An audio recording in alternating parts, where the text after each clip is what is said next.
Hi, I'm Nadine with Sea Dog Sit, and today we're going to be talking about basic puppy manners and how to correct incorrect social behaviors.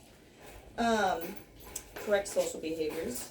We're going to be working specifically on how to prevent them from using their mouth on your hands. This is not a particularly mouthy puppy, but we're just going to pretend like he is.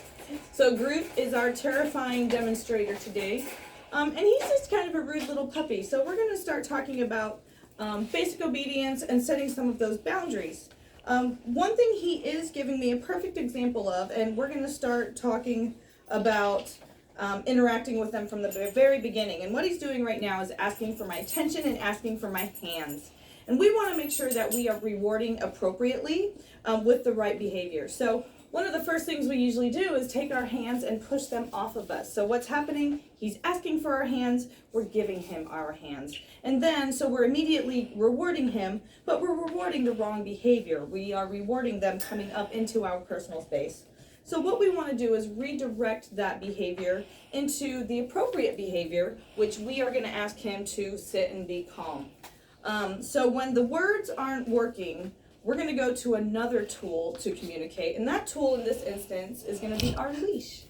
He's trying to take off on me, and so he's pretty motivated both by toys and by treats. So what we're going to do is use the leash as our tool to communicate, and then we're going to give him some kind of reward, either with a toy or with a treat. You want to use both as a puppy because you don't want to make them dependent on either food or any one thing. So we're going to mix it up with either a treat, a toy, or affection. But in the beginning, especially if they're using their mouth to communicate with you or they're jumping up on you, we want to teach them that default behavior is to sit and be calm. So I'm going to use my leash to communicate. I'm going to correct him off. And then I'm going to use my treat to try and incentivize him to sit. So I can have a handle to communicate while bringing a treat over his head and holding it over his head until he will hopefully eventually sit and of course make a liar out of me. And as soon as we get the sit, we're going to reward him. So we're showing him that the sit is the default correct behavior. And so every time I interact with him, whether he gets a treat or a toy, I can use my treat to ask. If he's not understanding, I can correct him back with the leash and then can continue to use that treat to put him into a sit. Sit. Sit. Sit. And I'm going to put just a little pressure on the leash. Release as soon as he sits, and then give him that reward. Excellent.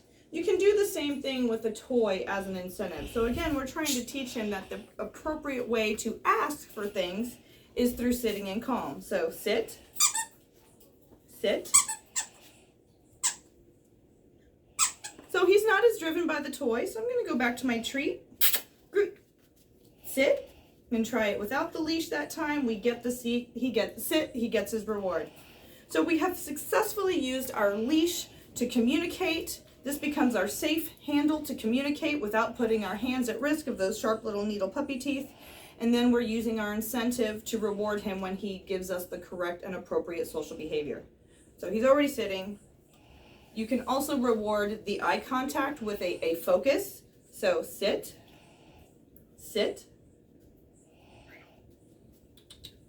focus, good boy. And this is just teaching him to make eye contact. We don't want him to learn to look at your hand. We want him to learn to look at your face. So I'm going to reward that eye contact. So every time you interact with your dog, you give him a treat, food, attention, love, toy, talk to him. He gives you eye contact. We want him to earn that reward by sitting and being calm. So eye focus. Perfect. What a good boy. So very quickly they learn these things. And dog training is not about setting aside 1 hour to make your dog sit 50 times. You should be practicing this behavior 30 to 50 times a day, because every time you interact with your dog, that is an opportunity to have a training interaction. So I know you talk to, pet, love, give your dog treat, feed him at least 30 times a day, because I know I talk to mine all day long. So the more you reward those appropriate and positive behaviors, the more quickly they're going to learn. What an excellent, excellent boy. Thank y'all for watching.